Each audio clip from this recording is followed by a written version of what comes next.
estudiantes del seminario Páginas de Nietzsche de la Escuela de Pensamiento Crítico Maestros de la Sospecha. Les recuerdo que nos encontramos en este momento abordando el ciclo sobre arte, analizando la forma en que el pensamiento de Nietzsche se relaciona con el arte. En esta ocasión hemos trabajado sobre el prólogo de El caso Wagner, un problema para músicos. Esta síntesis fue elaborada a partir de los comentarios realizados por los participantes en el seminario y por la lectura también de los coordinadores de este espacio. Agradecemos a las personas que nos compartieron sus reflexiones y que con ellas enriquecieron nuestra lectura individual y colectiva. Me gustaría comenzar esta síntesis recordando a modo de epígrafe un apartado del discurso del hombre superior en Así habló Zaratustra.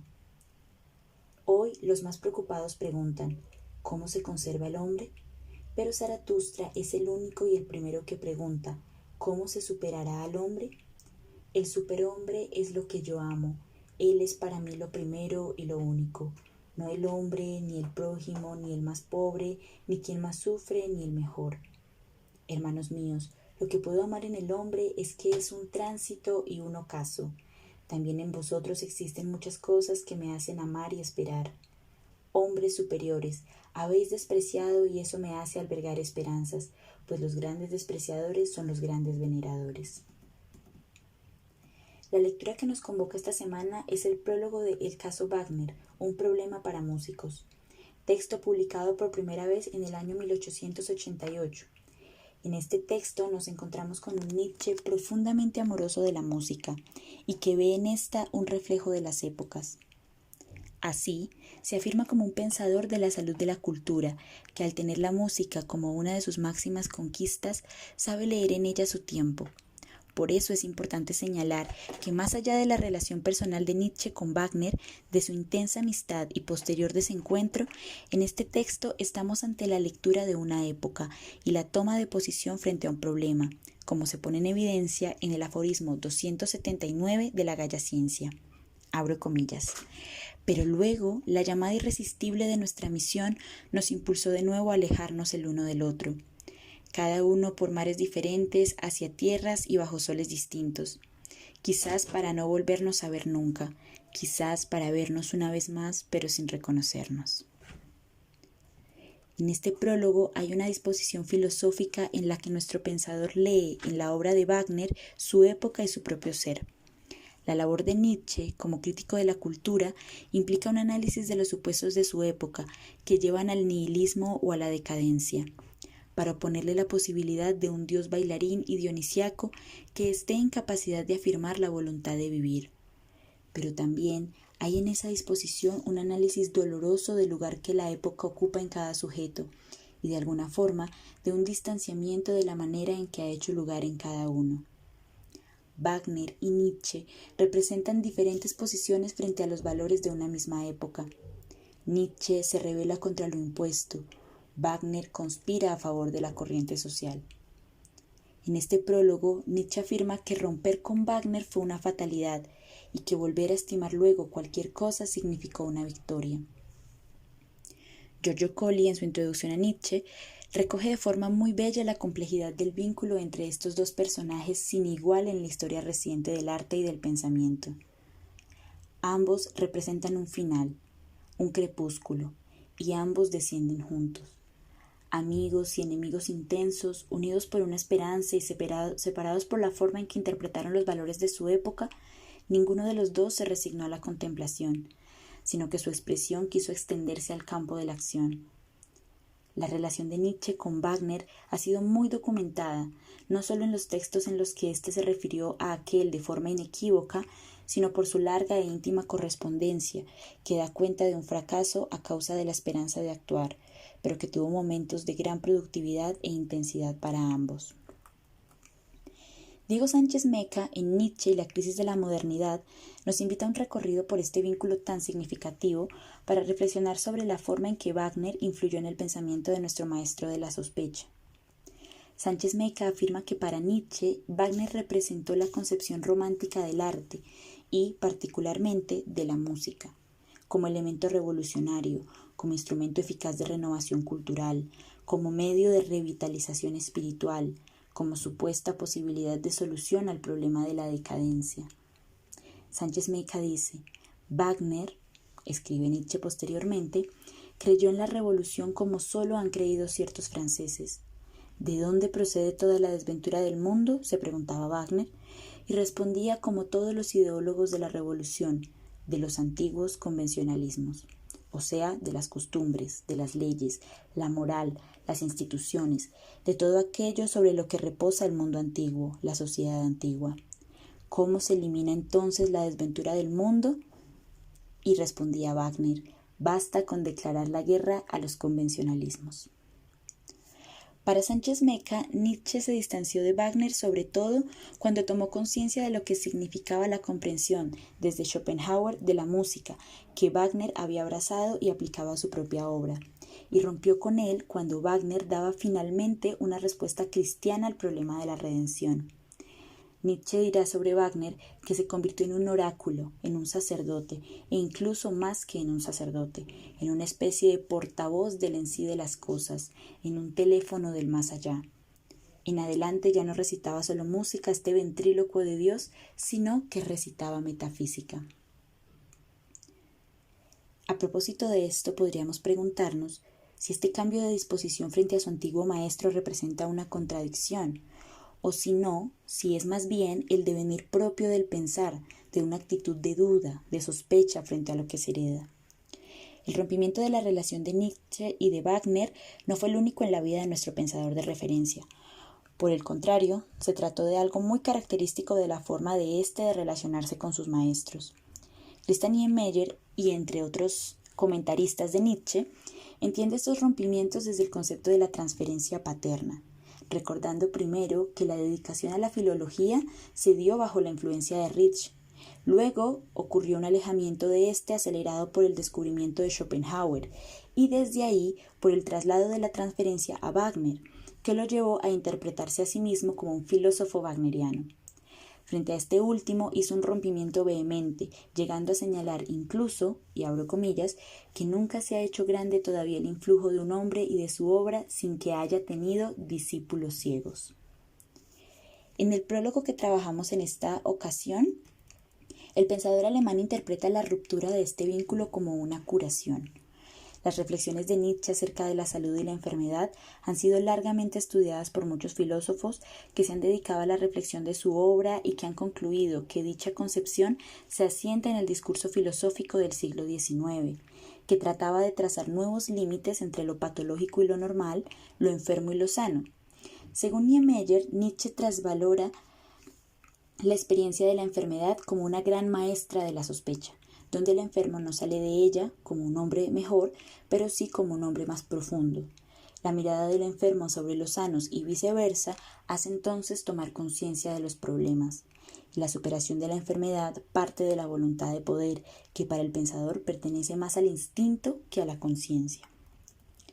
En el aforismo 1 de ¿Por qué soy yo tan sabio?, del Ecce Homo, recuerda la figura de su padre, de quien afirma que era delicado, amable y un ser destinado tan solo a pasar de largo, es decir, un ser temporal. Agrega su carácter enfermizo, que era más una bondadosa evocación de la vida que la vida misma. Esas mismas palabras serán usadas también para referirse al romanticismo y al mismo Wagner. En el aforismo 2 de este mismo texto afirma, abro comillas, me puse a mí mismo en mis manos, me sané a mí mismo. La condición de ello, cualquier fisiólogo lo concederá, es estar sano en el fondo. Un ser típicamente enfermizo no puede sanar, aún menos sanarse él a él mismo. En este prólogo del caso Wagner, Nietzsche se pregunta qué es lo primero y lo último que exige un filósofo de sí mismo, y responde, superar a su época en él mismo, volverse intemporal.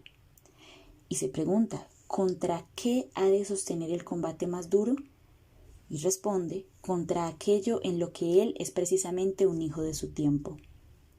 Este es un tema fundamental y recurrente en la obra del pensador alemán, y de nuevo podemos encontrar luces en el aforismo 2 de ¿Por qué soy yo tan sabio?, del Ecce Homo, donde afirma, y abro comillas, descontando que soy un decadente, también soy su antítesis. Mi prueba de ello es que siempre he elegido instintivamente los remedios justo contra los estados malos. En cambio, el decadente en sí elige los medios que lo perjudican. En este prólogo dirá: yo soy igual que Wagner, hijo de esta época, es decir, un decadente, pero yo me di cuenta de lo que era. De sí mismo dice también en el Exe Homo: la felicidad de mi existencia, tal vez su carácter único, se debe a la fatalidad. Yo, para expresarme en forma enigmática, ya he muerto, y como mi madre vivo todavía y voy haciéndome viejo. Esta doble procedencia del vástago más alto y del más bajo en la escala de la vida, este ser decadente y a la vez comienzo, esto es lo que explica aquella neutralidad, aquella ausencia de partidismo con el problema global de la vida, que acaso sea lo que me distingue. Para Nietzsche, la decadencia no es en sí misma eliminable, sino que es la consecuencia del desarrollo de los tiempos. La entiende como un desecho, un escombro, un desperdicio, como una consecuencia necesaria de la vida, del crecimiento de la vida.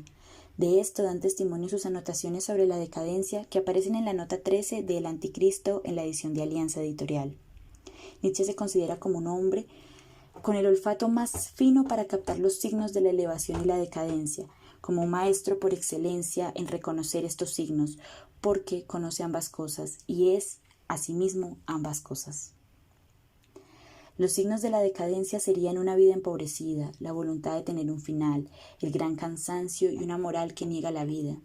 Son esos signos lo que Nietzsche encuentra en la obra de Wagner y lo que le reprocha: el haber creado una música dramática, el haber renegado del carácter afirmador de la música. Deleuze retoma una frase de Nietzsche más adelante en el caso Wagner: sufro porque es una música de decadencia y ya no la flauta de Dionisio. Por otro lado, en este prólogo aparece también la autodisciplina, en contraposición a la moral. Dicha autodisciplina es entendida aquí como un tomar partido contra todo lo que había enfermo en él, incluido Wagner, incluido Schopenhauer, incluido todo el humanismo moderno. Nietzsche afirma que si él fuera un moralista, llamaría a su distanciamiento contra Wagner una autosuperación, pero que los filósofos no les está permitido ser moralistas.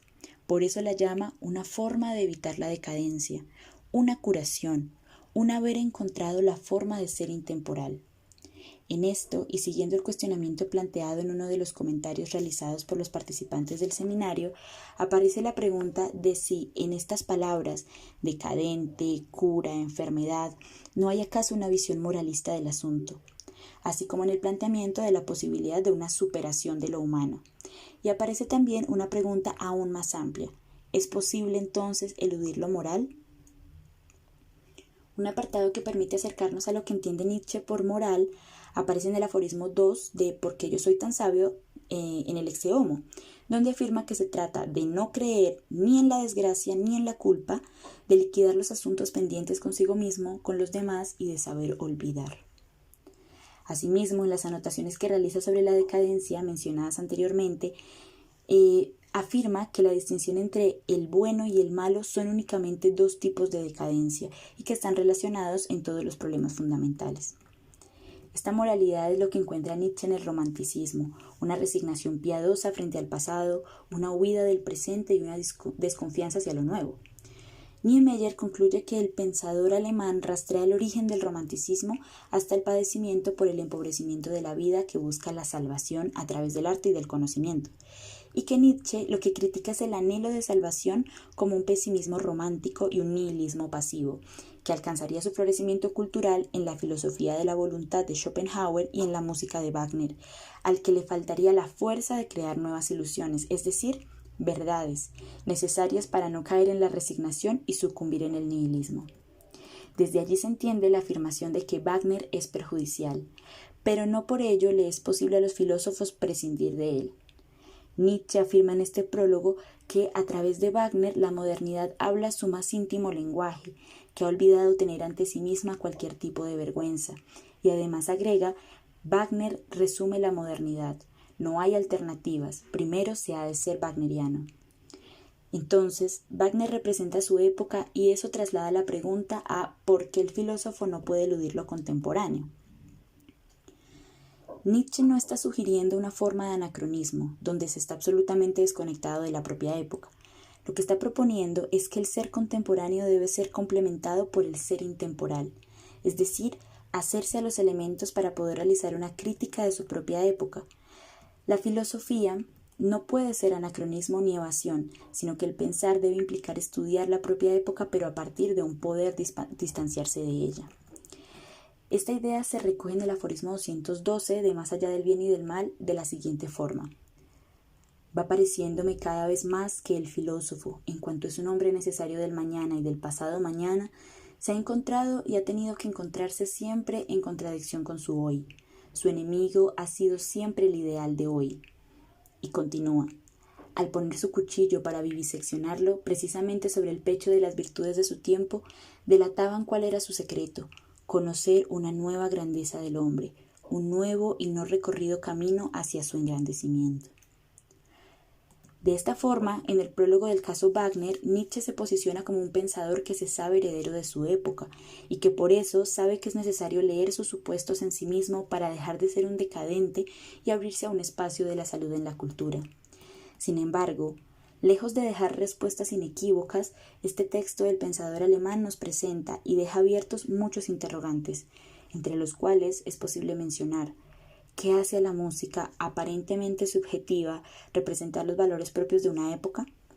¿Acaso sería su empleabilidad? ¿El uso que se le dé?